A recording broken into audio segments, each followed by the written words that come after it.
बिस्मिल्लाहिर्रहमानिर्रहीम। अस्सलाम वालेकुम। कैसे हैं फ्रेंड्स? आई होप आप सब ठीक ठाक होंगे। आज हम बनाने जा रहे हैं फ्राइड फ़िश।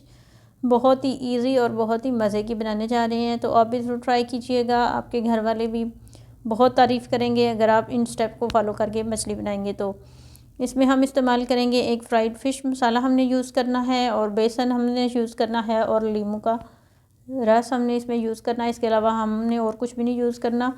तो यहाँ पे हमने मछली को धो लिया है। मछली के धोने के भी बहुत से तरीके हैं, आप किसी भी तरीके से धो लें, बस इसमें स्मेल नहीं होनी चाहिए। अच्छा सा हमने ये धो के रख लिया। अब इसमें हम 3 to 4 टेबल स्पून ऐड करेंगे बेसन, और 3 to 4 टेबल स्पून हम इसमें ऐड करेंगे मछली मसाला। कोई सा भी आप मछली मसाला यूज़ कर सकते हैं। और इसके साथ ही हम लेमन जूस ऐड करेंगे। लेमन जूस हमने ऐड किया है 5 to 6 टेबल स्पून। हमें चूँकि ज़्यादा ये लेमन जूस पसंद है, तो इसलिए हमने इसमें थोड़ा सा ज़्यादा ऐड किया है। और अब हम इसको हाथों की मदद से बहुत अच्छा सा मिक्स कर लेंगे। बस लेमन जूस के साथ ही ये मसाला बहुत अच्छे से मिक्स हो जाएगा। आपने इसको बहुत अच्छे से मिक्स करना है, और 2 घंटे के लिए मैरिनेशन के लिए करके इसको रख देना है। तो यहाँ पे हमारे 2 घंटे गुजर चुके हैं, और आप देख रहे होंगे हमारा मसाला बहुत अच्छा सा लगा हुआ पीसेस के ऊपर, और हमने ऑयल भी गर्म कर लिया है।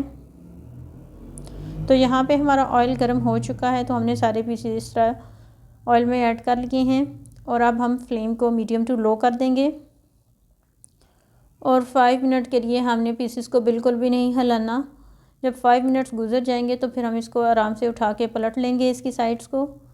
तो यहाँ पे आप देख रहे होंगे कि इसका मसाला बहुत अच्छे से चिपका हुआ पीसेस के साथ, बिल्कुल भी नहीं उतरा।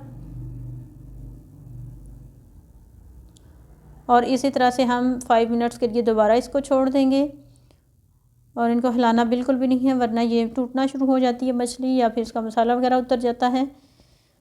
तो यहाँ पे हमने 5 मिनट्स के लिए दोबारा इनको छोड़ दिया है, और 5 मिनट्स गुजर जाने के बाद हम दोबारा से इनको पलट लेंगे, और 5 मिनट्स दोबारा एक साइड को और 5 मिनट्स दूसरी साइड को रख के हम फ्राई करेंगे। तो हमारी मछली बहुत अच्छी सी अंदर तक गल जाएगी, पक जाएगी, और इसमें कोई पानी वगैरह या कच्चापन नहीं रहेगा। तो यहाँ पे लास्ट में हम थोड़ा सा इसको प्रेस करते जाएंगे, ताकि इसमें जो पानी वगैरह हो वो भी बिल्कुल खुश्क हो जाए। तो टोटल इसको 20 to 25 मिनट्स लगेंगे। तो यहाँ पे हमारी मछली बहुत ही अच्छी सी फ्राई हो गई है। आपको नज़र आ रही होगी कितना प्यारा इसका कलर आ गया है, और इसका मसाला भी बहुत अच्छा सा इसके साथ चिपका हुआ है, बिल्कुल भी नहीं उतरा। अब हम इसको निकाल लेंगे। तो ये सिर्फ 3 इंग्रेडिएंट से बहुत अच्छी फ्राइड फ़िश रेडी हो जाती है। तो आप भी ज़रूर ट्राई कीजिएगा, इन स्टेप्स को फॉलो कीजिएगा, और बताइएगा आपकी मछली कैसी बनी। मिलते हैं आपसे नेक्स्ट वीडियो में। अगर आपको ये वीडियो पसंद आई है तो इसे लाइक करें, शेयर करें, और मेरे चैनल को सब्सक्राइब करें। अल्लाह हाफिज़।